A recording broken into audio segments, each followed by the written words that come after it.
Good morning. Welcome to our webinar, Lyme disease and ticks in Pennsylvania.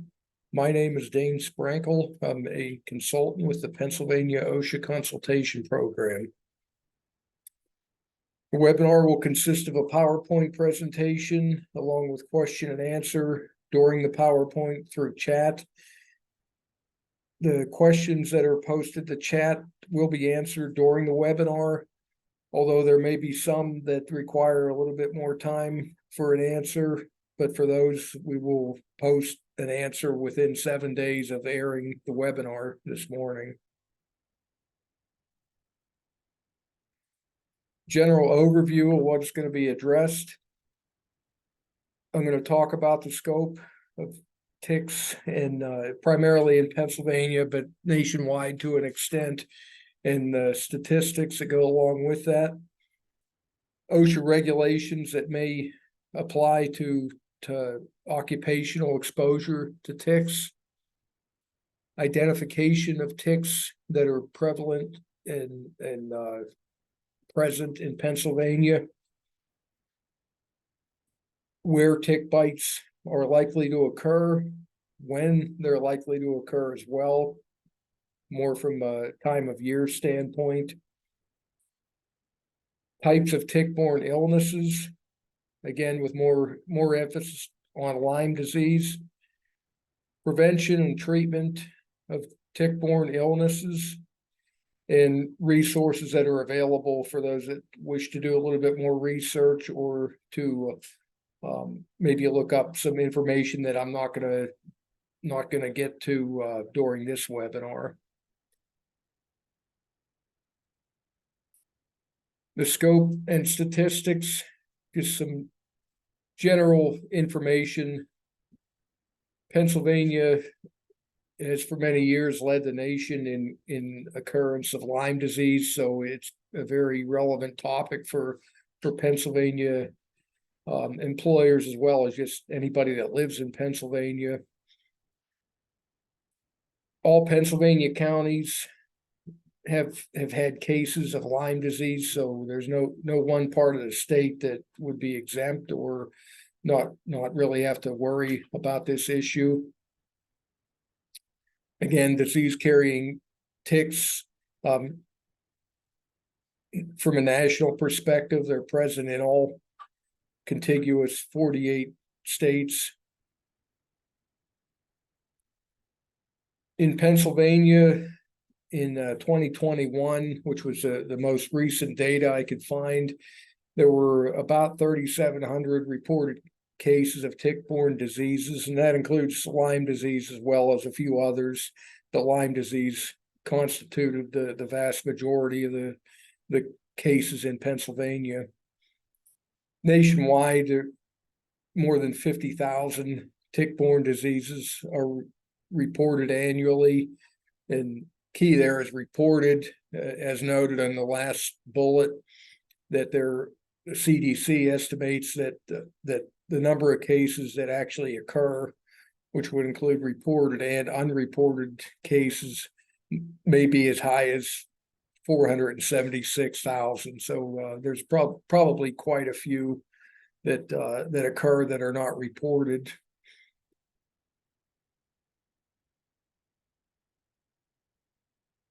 And looking at Pennsylvania from a county perspective, as far as reported incidence of Lyme disease, and this is per 100,000 people, the scale that's used in this map, you can see that throughout the state, every county does show at least some cases, and the cases or the counties with the highest prevalence are primarily the northern edge of the state, as well as, I would say, north or west central, northwest central, where you see the dark orange and the red there.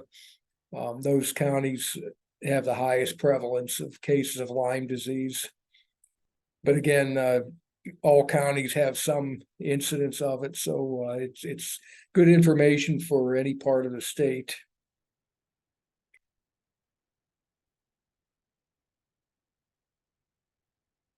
as far as OSHA regulations, and I'm focusing on the OSHA side during this webinar, but there really isn't anything that specifically would address Lyme disease or ticks or tick-borne illnesses. But the two general ones that could apply would the first would be the first aid requirements in the OSHA standards, which are in 1910.151B, that basically state that adequate first aid supplies shall be readily available. And we'll get into this in more detail later in the webinar, but there are some things that should be present or should be kept available for work environments that are in areas where there's a potential for tick bites. That those items that we'll talk about should be available in a first aid kit or in the work truck or somewhere for use if an employee does observe a tick on themselves or one that's embedded. And then the second standard that could apply would be the general duty clause, which is section 5A1 of the OSHA Act. And it basically says that employers are responsible to provide an environment free of recognized hazards that are causing or likely to cause death or serious physical harm. So if you're working or if you have employees working in an area where there's a significant potential for tick bites, that would be a possibility that the general duty clause could apply in that situation. I know there's a lot of elements that have to be in place for that to be a cited standard, but it's just something to keep in mind. I don't know if it's ever been cited in a tick-borne illness case, but again, it's something that as an employer, I would, if I know that there's a potential, provision should be made to at least follow general precautions and general steps to ensure that you have provisions there for tick bites, and the employees are aware of what to do if one were to happen, and that they have the necessary equipment to or supplies to deal with that. So again, it's something that I don't know if it would or could be cited, but there's a potential there, so keep that in mind.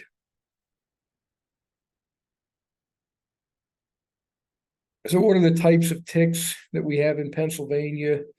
The first two are going to be the most common, especially the first one, the deer tick, that everyone's or most people have probably heard of deer ticks. They're also known as black-legged ticks. And as noted there, they're the most common type. And they're the only type that can spread Lyme disease. The second one there is the American dog tick. It's also known as the wood tick, and those are also present in PA. They're not as prevalent as deer ticks, but they are present in Pennsylvania. The Lone Star tick, it's got the white dot in the middle of its back. I guess the unique thing about it is it's the only tick associated with alpha-gal syndrome, which is also known as red meat allergy. Tick bites from that type of tick can lead to an allergy to red meat, and that's the term red meat allergy comes from. The Asian longhorn tick, again, not common in PA, but there are parts of the state where they could be present. And the Gulf Coast tick,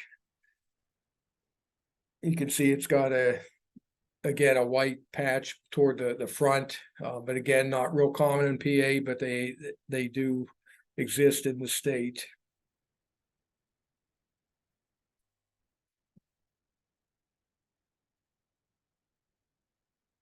Where can tick exposures occur? I broke that into occupational and non-occupational, but if you just in a general sense, anywhere where there's outdoor work or outdoor play, there's a possibility there.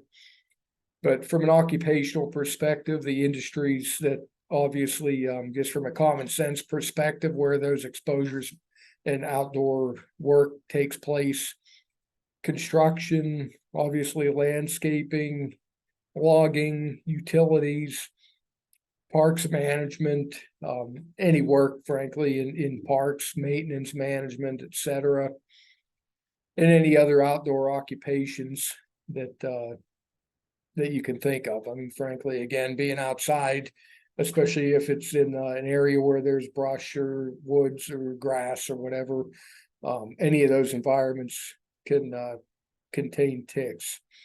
Non-occupational kind of follows the same pattern as occupational, outdoor chores and projects, mowing the grass, cutting firewood, working on your house. Any of those activities potentially expose you. And any outdoor recreational activities, camping, fishing, hunting, hiking, etc. Those are all potential areas where you could be exposed to ticks. And I guess from an indoor perspective, if you have pets that go outside, there's a possibility of them being brought inside as well. But the main areas that we're concerned with are the activities that occur outdoors. And when this is more from a throughout the year perspective, you can see in the image there that June, July, and October are the three highest activity and risk related to tick bites. But I would say, as a general rule, though, from April through November, it's from anywhere from, or even from March to November, a moderate to high risk. But even in December, January, and February, if the temperatures are above freezing, ticks are active. So even middle of the winter, we have some of those warm spells in the middle of the winter, not even warm, just above freezing. The potential is still there. For those that, like myself, that cut firewood on and off throughout the year, or if you hunt and some animals that you're hunting, they could have ticks on them.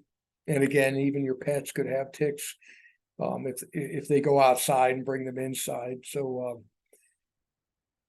during the coldest winter months, just keep in mind the warmer days where it peaks above freezing, the ticks very well could be in the areas, if you're out working, where there's a tick population.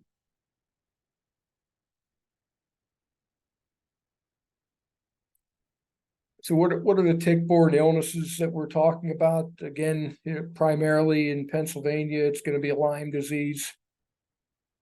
By a vast majority of reported illnesses are Lyme disease. And as said earlier, it's transmitted by the deer ticks. The thing about deer ticks, I think a lot of people have seen adult deer ticks at some point or another, but the nymphal sized deer ticks, which are the second stage of growth, they carry a Lyme disease, or carry the bacteria as well. So and they can transmit it just as easily, and probably as frequently or more frequently than the adult ticks. And they're about the size of a poppy seed. The next slide, I have an image to kind of highlight how small they are, but and those ones are going to be difficult to spot if you're checking for ticks, but it's worth looking for in detail, following being in an environment where you could have potentially been exposed. So that was Lyme disease. Another illness the second most common in Pennsylvania, but it's a significant drop compared to Lyme disease, is anaplasmosis. And it's also transmitted by the deer tick. And later on, I'll go over symptoms of tick-borne illnesses. The symptoms are very similar among all the majority of the illnesses that we're going to talk about. So I'm just going to cover that all in one section rather than going through the symptoms of each one as we go. The third illness is Rocky Mountain spotted fever. And again, I know most people have at least heard of it. It's not common in Pennsylvania, but there have been cases, and it is transmitted by the dog tick.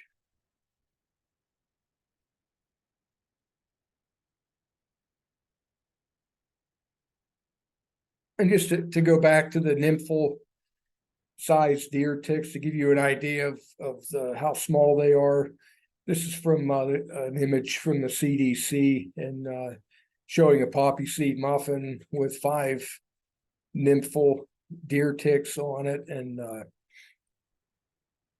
image on the right, obviously that's a close up, and I circled where the 5 ticks are. But so again, it just highlights the importance of thoroughly checking out your clothing and yourself after being in an environment where you could have been exposed to ticks.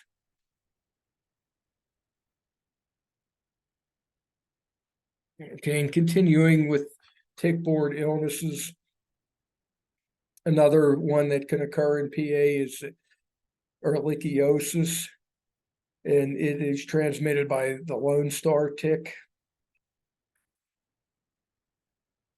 Babesiosis, again, uncommon in PA, but again, as well transmitted by the deer tick. And the last one is Powassan virus, and it's transmitted by the deer tick as well. So, and the deer tick being the most common tick in Pennsylvania, it's not surprising that most of these that we've talked about are transmitted by the deer tick.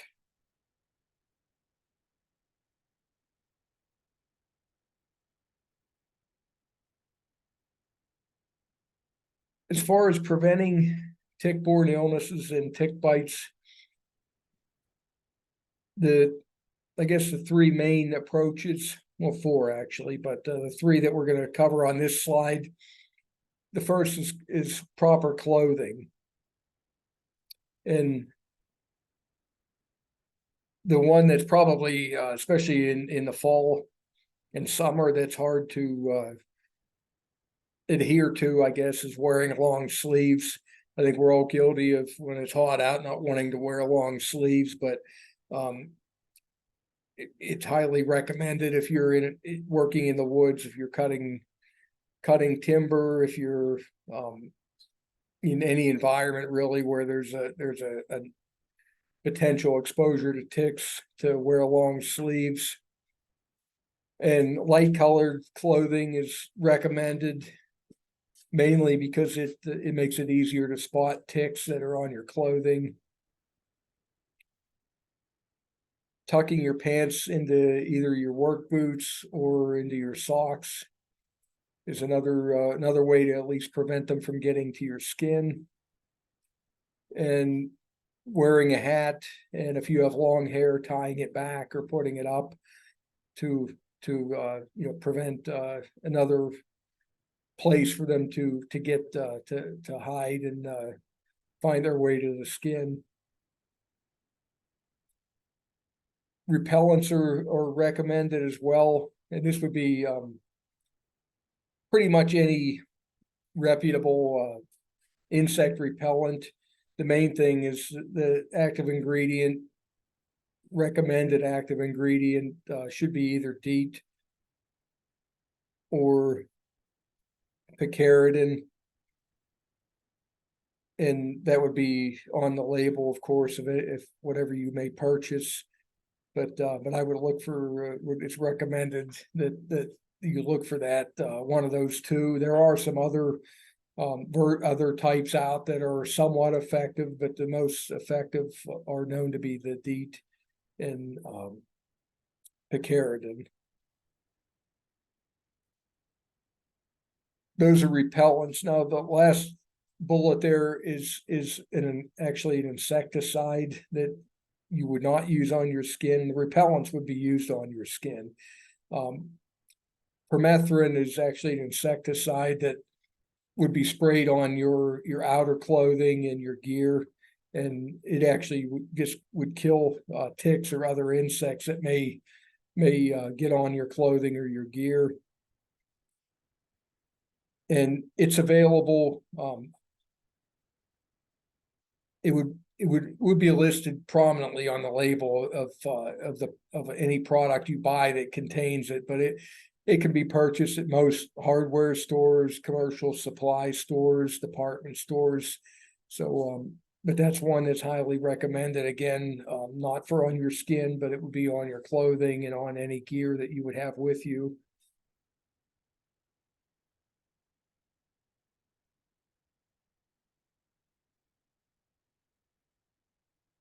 And then continuing on the prevention subject,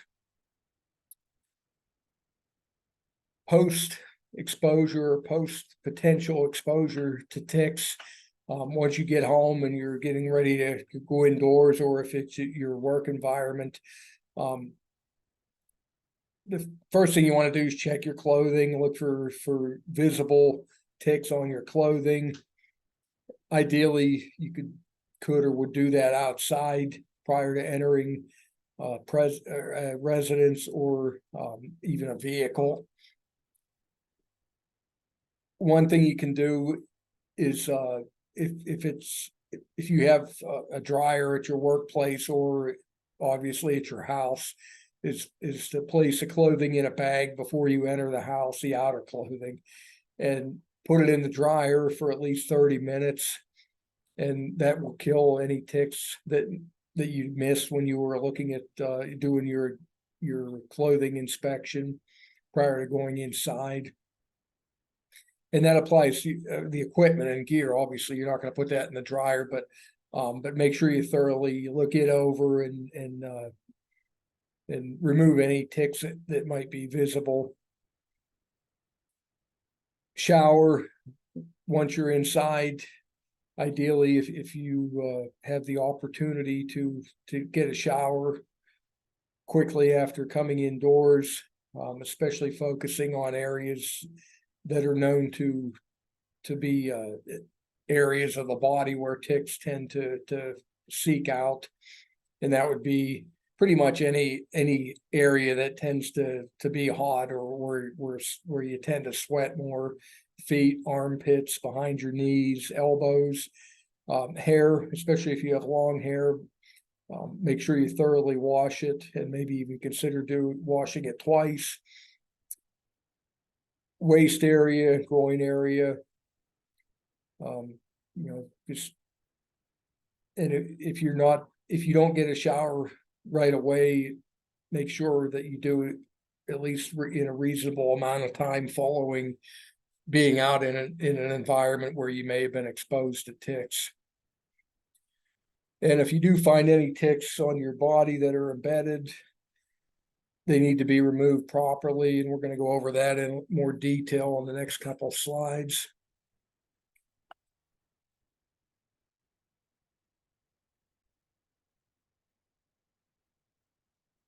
So for the removal, I broke it down into do's and don'ts.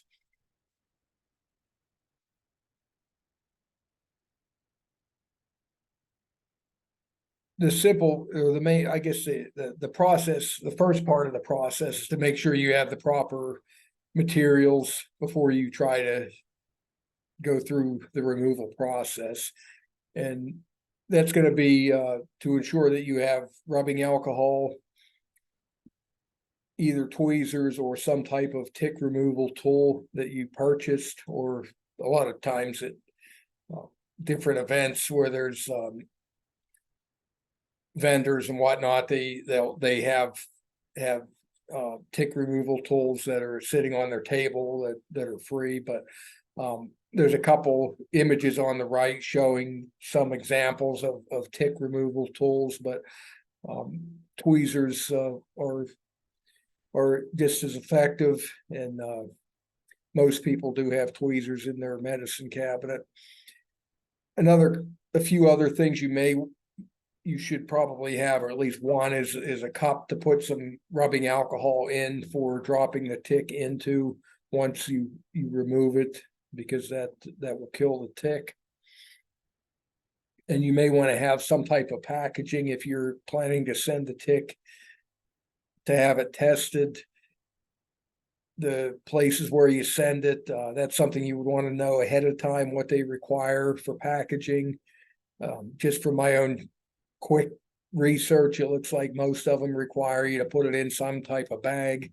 So you may want to have a bag handy, a Ziploc bag or something similar, to put the tick in if you're going to send it in to have it tested. As far as actually removing it from your skin, you want to grasp it as close as possible to the skin with the tweezers or the tick removal tool. And pull it straight up, slowly and steadily with steady pressure. Sometimes the pressure may be a little more than you expect that you have to apply to get a tick out. And I can speak from experience on that. I've had to remove a couple over the years for myself, and it's hard to believe that something that little could hold or grasp your skin that hard or that well, but they do take some, at least the ones that I personally experienced took a lot more force than I would have expected. But so keep that in mind, but do not yank or twist or anything like that. Just keep steady, firm pressure, and eventually it will come out. Once you do get it out, get the tick out, drop it into your alcohol, and that'll kill it if it is still alive. If you're going to dispose of it, put it in a sealed plastic bag or flush it down the toilet. And then following removal, clean the area again with rubbing alcohol thoroughly. If it does happen to break off during removal, try to remove as much as you can without digging into the skin. If you start to cause abrasion, or it gets uncomfortable on your skin as far as pain goes from the pulling, just stop and let the skin heal. Don't try to remove pieces of it with needles or anything like that.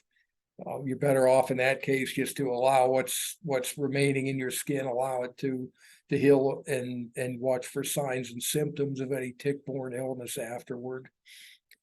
If you are going to have the tick tested, and that's an optional approach, not something that is necessarily required or necessarily highly recommended, but it is an option. There's recommendations and considerations provided at the Pennsylvania Department of Health website, and I do have a link to that particular section of their website at the end of the PowerPoint presentation that I would highly advise you to review. It includes considerations for whether or not it's something that would be worthwhile doing. And there's also some providers in Pennsylvania listed there. But just from a general perspective on the tick testing, just some key points to keep in mind. It's not a be all end all approach. If you would go that route and you receive a result that shows that it was an infected tick, that doesn't automatically mean that you would have or will contract any illness from it. And if you get a negative result, again, it's something where you still would need to watch the bite area for, and just watch for, or make sure that you don't develop any symptoms, because a negative result isn't a guarantee that you couldn't or didn't contract anything. And another thing to keep in mind, that if you were to get a positive result from the tick lab, that at that point it's highly recommended that you seek out a healthcare provider. They may or may not wish to begin treatment. Again, if it's a positive result for the tick, that doesn't ensure or guarantee that you're going to contract an illness. So they may, the medical provider would be your resource in that case as to what the next course of action should be. So just keep that in mind if you opt to go with tick testing.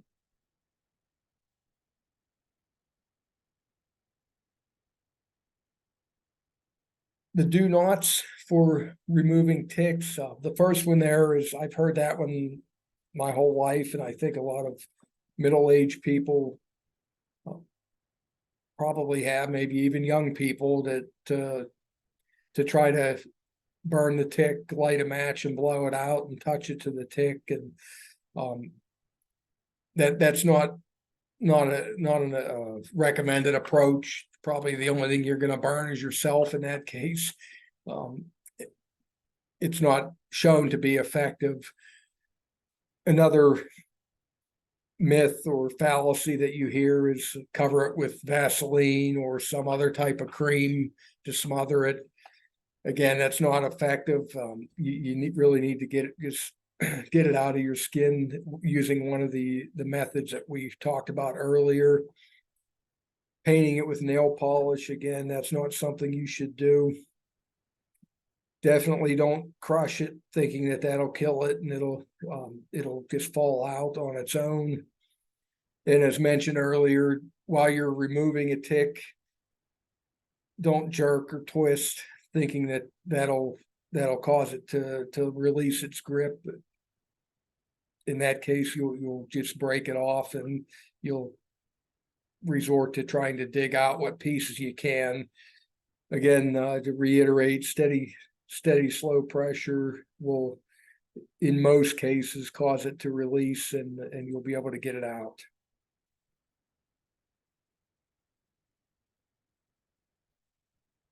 All right, symptoms and treatments. Like I mentioned earlier, most of these symptoms are common to all tick-borne illnesses, so I'm just covering them all in one section of the PowerPoint. The most common symptom is a rash near the tick bite, and the most common type of rash, at least with Lyme disease, is the bullseye. It's the erythema migrans. As you can see in the image there, basically it looks like a bullseye. Maybe not as clear and prominent as the one in the image, but that's characteristic of Lyme disease from a tick bite. And the second most common symptom is joint pain or swelling. So those are things that you, following removal of a tick, or even if you didn't see a tick on your body, but you develop those symptoms, maybe it was a small a nymphal stage tick that you didn't see that eventually just came off. You weren't even aware you were bitten, but those symptoms would indicate, especially the bullseye rash, that there was a tick bite. And some additional symptoms, and these are acute symptoms that we're talking about here, the ones that would occur within 2 to 3 weeks, typically up to 4 weeks, but primarily within a couple of weeks following a tick bite.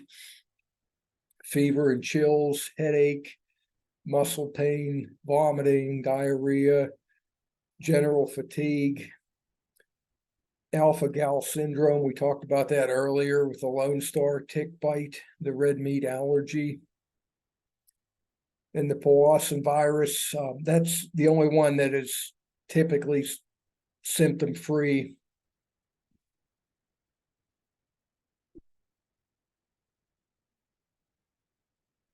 Chronic symptoms, these are symptoms that would generally occur greater than 30 days following a tick bite. Arthritis, nerve pain / paralysis, cardiac symptoms, meningitis symptoms, organ damage, or even death in the really severe cases. Treatment, again, it's similar for most tick-borne illnesses, regardless of the type of illness. If any of the symptoms that we discussed in the previous slide occur, first thing you should do is seek medical treatment. And again, this would be due to the occurrence of any of the symptoms, or if you do have a tick tested following an exposure and it comes back that it was positive. In that case, is what, in addition to if you were to have any of the symptoms, you do want to seek medical treatment. Most cases, antibiotics are the treatment, the primary treatment. A few of the illnesses have unique treatments. The babesiosis, for example, it's treated with antiparasitic medications. And for the Powassan virus, supportive care is the only option. It's not even really a treatment. It's more or less observation and to allow the body to fight the virus and hopefully allow it to disappear on its own.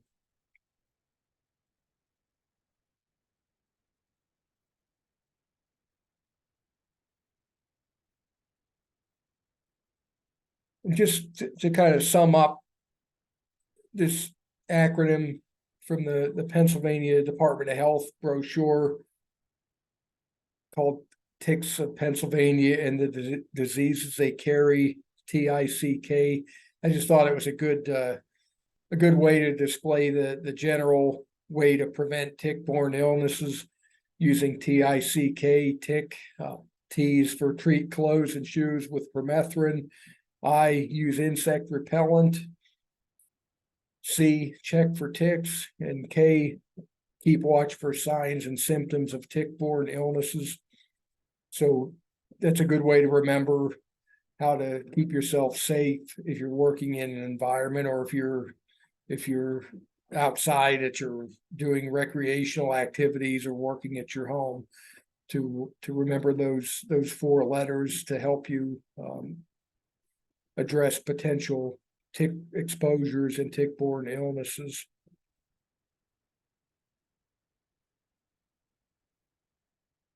The resources that I mentioned earlier, these are the resources that I use to prepare the PowerPoint, and again, as I mentioned earlier in the webinar, they're useful to check out on your own. There's a lot more information provided than I addressed here today.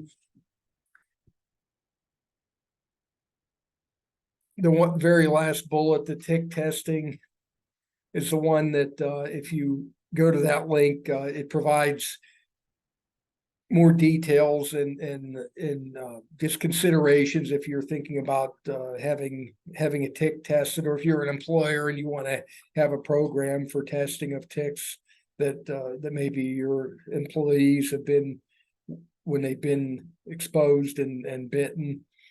And there's also a listing of some places in Pennsylvania that can do that type of testing. So if you're going to implement a tick prevention or tick-borne illness prevention program, part of that would be identifying if you're going to use tick testing and where you'll send ticks and what type of procedures, paperwork, packaging, etc., that you'll need to have in place for that.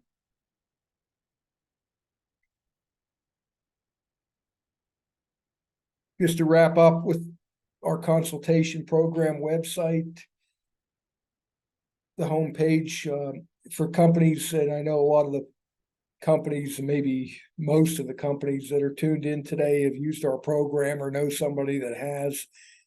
If you're interested in requesting our services from our homepage, navigate the PA OSHA consultation button with the arrow at the top there.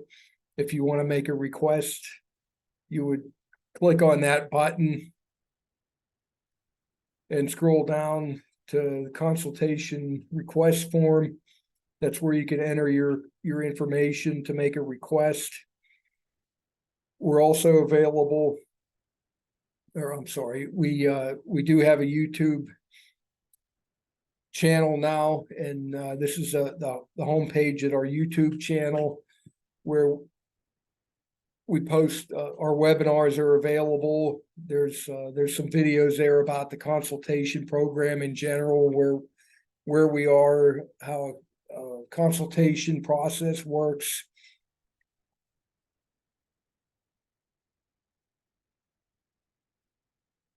And you can also give us a call if you're interested, if you have questions, or if you even if you're not interested in doing an on-site consultation, we do have a consultant available every day, Monday through Friday, for answering off-site questions, OSHA compliance questions. Our phone number there is 800-382-1241. We have a Facebook and Twitter that you can check those out. We do post information on a daily basis to both accounts, so you're welcome to browse those as well.